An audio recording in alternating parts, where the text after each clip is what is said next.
జిల్లాలో విలీనం చేయడాన్ని వ్యతిరేకిస్తూ జేఏసీ ఆధ్వర్యంలో భారీ నిరసన ర్యాలీ చేపట్టారు.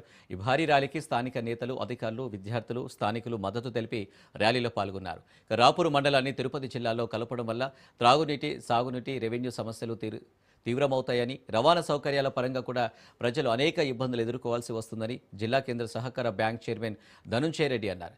ప్రభుత్వం వెంటనే ప్రజల సమస్యలను అర్థం చేసుకుని రాపూరు మండలాన్ని నెల్లూరు జిల్లాలోనే కొనసాగించాలని కోరారు.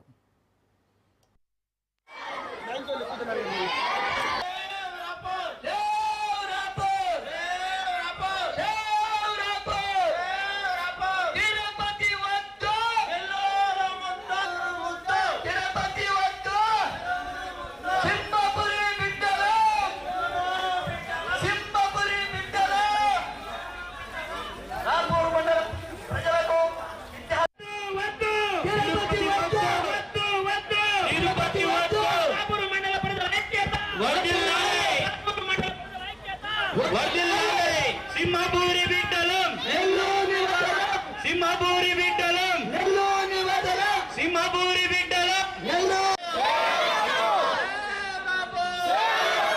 తిరుపతి వద్దు తిరుపతి వద్దు తిరుపతి వద్దు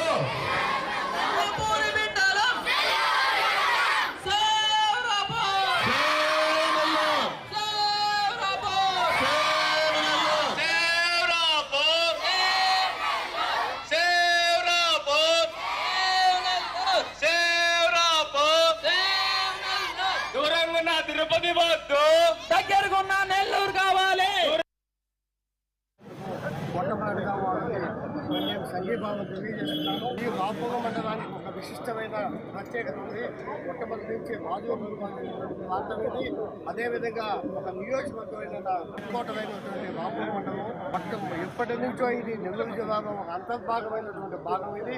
పెన్నిసల లక్ష్మీ నరసింహస్వామి కానీ, అదేవిధంగా మనకి కండవేలు జలాశయం కానీ ఈ మండలంలో ఉన్నటువంటి ఉంది. ఈ మండలాన్ని కాపాడుకోకపోతే భాష, వేష అన్నీ కూడా మారిపోయే పరిస్థితుంది. అదే తిరుపతి జిల్లాకు పోతే ఏ చిన్న నిలబడినా కూడా ఒక రోజంతా కూడా మీరు అక్కడ ప్రయాణం చేసి పనులు చేయించుకునేది కష్టంగా ఉంటుంది. అదేవిధంగా మీరు ఎన్నో వందల సంవత్సరాల నుంచి తిరుపతి జిల్లాలో అంతర్భాగమైనటువంటి మీ భాషని కానీ, మీ వేషాన్ని కానీ, మీ ప్రత్యేకతను కూడా కోల్పోయేటువంటి పరిస్థితి ఏర్పడుతుంది. కాబట్టి మీరందరూ కూడా వచ్చే రోజుల్లో కూడా మీరు పార్టీ రహితంగా, స్వార్థం లేకుండా ఈ మండలాన్ని, అదేవిధంగా 3 మండలాలైనటువంటి పగవాయి, సైదాపురాన్ని కూడా ఈ జిల్లాలో అంతర్భాగంగా ఉంచుకోవాలని కోరుకుంటున్నాను. వచ్చే రోజుల్లో కూడా నెల్లూరు జిల్లాలో ఇది భాగంగా కావాలని కోరుకుంటున్నాను. మేము కూడా ముఖ్యమంత్రులు కానీ, అదేవిధంగా మా మంత్రులతో